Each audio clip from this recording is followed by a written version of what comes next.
श्री स्वामी समर्थ. श्री स्वामी चरित्र सारामृताचा 6वा अध्याय आज आपण घेणार आहोत. 6ष्टा अध्याय. श्री गणेशाय नमः. धरुणी शिशूंचा हात अक्षरे पंडित लिहवीत, तैसे हे स्वामी चरित्रामृत स्वामी समर्थ वदवती. मी केवळ मतिमंद केवी वर्णू चरित्र आगाध, परी माझा हा छंद स्वामी समर्थ पुरवेती. त्यांच्यावर प्रसादे करून मुडा होय शास्त्रज्ञान, त्या समर्थांचे चरण वारंवार नवितसे. कृपाळू होऊन समर्था वदवावे आपुल्या चरिता, श्रवणे श्रोतयांच्या चित्ता ब्रह्मानंद प्राप्त हो. सुरत रुची घेऊन सुमने, त्यासीच अर्पावी प्रीतीने. झाला ग्रंथ स्वामी कृपेने, त्यांच्याच पदी अर्पिजे. मागील अध्यायाच्या अंती चोळप्पा विनवी स्वामी प्रती, कृपा करुणी मजवरती बडोद्यासी चलावे. भाषण ऐसे ऐकुनी समर्थ बोलती हासुनी, मल्हारराव वाचिया म्हणे आम्हाविषयी भाव नसे. म्हणून यांच्या नगरात आम्हा जाणे नवे उचित, अक्कलकोट नगरात आम्हा राहणे आवडे. ऐसी ऐकून यवानी चोळप्पा खिन्न झाला म्हणी, त्याने सत्वर येऊनी तात्यांप्रती सांगितले. ऐसा यत्न व्यर्थ गेला, तात्या म्हणी चिंतावला. आपण आलो ज्या कर्माला, ते न जाय सिद्धीसी. परी पाहावा यत्न करुनी ऐसा विचार केला म्हणी. मग काय केले तात्यांनी, अनुष्ठान आरंभिले. ऐसे नाना उपाय केले, परी ते सर्व व्यर्थ गेले. कार्य सिद्धीस न गेले, खिन्न झाले त्या मुख तयांचे. भक्ती नाही अंतरी, दांभिक साधनांते करी. तयांते स्वामी नरहरी प्रसन्न कैसे होतील. तयांनी माजविली ढोंगे आणि केली नाना सोंगे. भक्तिविन हटयोगे स्वामी कृपा न होय. मग तात्यांनी काय केले, सप्ताहांसी ब्राह्मण बसविले, गुरुचरित्र आरंभिले. व्हावयासी स्वामी कृपा परी तयांच्या वाड्यात. कधी न गेले समर्थ, तात्या झाला व्यग्रचित्त. काही उपाय सूचना मल्हारराव नृपाने पाठविले. ज्या कार्यकाराने ते आपल्या हातून होणे अशक्य ऐसे वाटते. आता जाऊनी बडोद्यासी काय सांगावे राजयांसी, आणि सकळ जनांसी तोंड कैसे दाखवावे. ऐशा उपाय करून न होती स्वामी प्रसन्न. आता एक युक्ती योजून न्यावे पळवून येतींसी. स्वामी केवळ ईश्वरमूर्ती, हे नेने तो मंदमती. म्हणून योजली कपट युक्ती, परी ते सिद्धंती न जाय. ऐसा कोणे एके दिवशी साधुनी योग्य समयासी, मेन्यात घालून स्वामींसी तात्यासाहेब निघाले. कडप गावचा मार्ग धरिला, अर्धमार्गी मेना आला. अंतरसाक्षी समर्थाला गोष्ट विदित झाली. मेनातुनी उतरले मागुती अक्कलकोटी आले. ऐसे बहुत वेळा घडले, हाही उपाय खुंटला. मग पुढे रजवाड्यात जाऊन या राहिले समर्थ. तेव्हा उपाय खुंटत टेकिले हात तात्यांनी.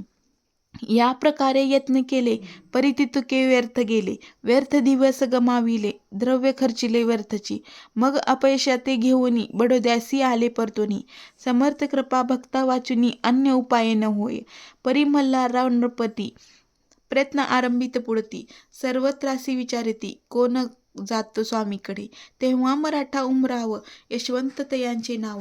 नृप कार्याची धरुणी हाव, आपण पुढे झाला. स्वामी करणे वस्त्रभूषणे, धन आणि अमूल रत्ने. देऊनी त्याजवळी नृपाने आज्ञा दिली जावया. तो येऊनी कोटी घेतली समर्थांची भेटी. वस्त्रे अलंकार सुवर्ण ताटी, स्वामी पुढे ठेवीत. ती पाहुनी समर्थाला तेव्हा आणीवर क्रोध आला. यशवंता पाहुनी डोळा, काय तेव्हा बोलले. अरे बेडी आणूनी सत्वर ठोकात यांचे चरणी.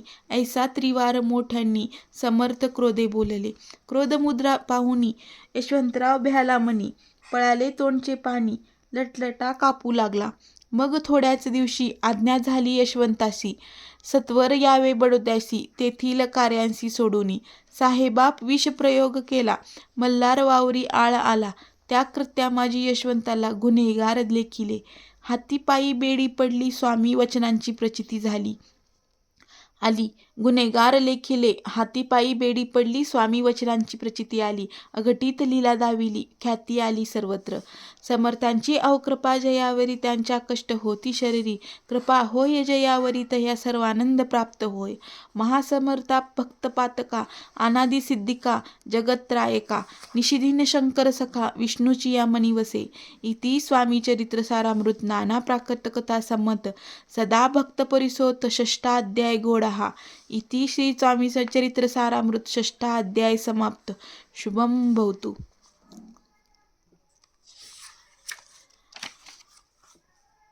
6व्या अध्यायाचा कथासार पुढील प्रमाणे दिला आहे. ज्याप्रमाणे गुरुजन बालकाचे बोट धरून त्यांच्याकडून मूळाक्षरे गिरवितात, त्याप्रमाणे श्री स्वामी माझ्यासारख्या मतिमंदाकडून हे चरित्र लिहून घेत असल्याचे ग्रंथकार कबूल करीत मागील अध्यायातील अपूर्ण कथेकडे वळतो.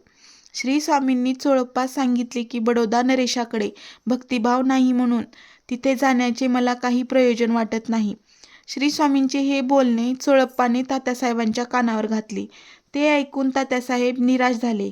आपले प्रयत्न वाया जाण्याची नामुष्की ओढवेल या भीतीपोटी त्यांनी पुन्हा अनुष्ठानादी धर्मकार्य सुरू केली आणि गुरुचरित्राचा सप्ताह करण्यासाठी ब्राह्मण बोलावले. जेवणावळी उठल्या आणि दानधर्मही केला, परंतु श्री स्वामींनी त्यांच्याकडे दुर्लक्ष केले. दिवसामागून दिवस उलटले. कार्य यशस्वी न झाल्याने चिंताक्रांत झालेल्या तात्यासाहेबांनी चक्क एकदा स्वामींना मेहण्यात घालून पळून नेण्याचा प्रयत्न केला. मात्र हे लक्षात येताच श्री स्वामी मेहण्यातून उतरले आणि अर्ध्या रस्त्यातून माघारी परतले. असे प्रकार तात्यांनी जितक्या वेळी केले तेव्हा त्यांचे प्रत्यंतरेही श्री स्वामींकडून तसेच मिळाले.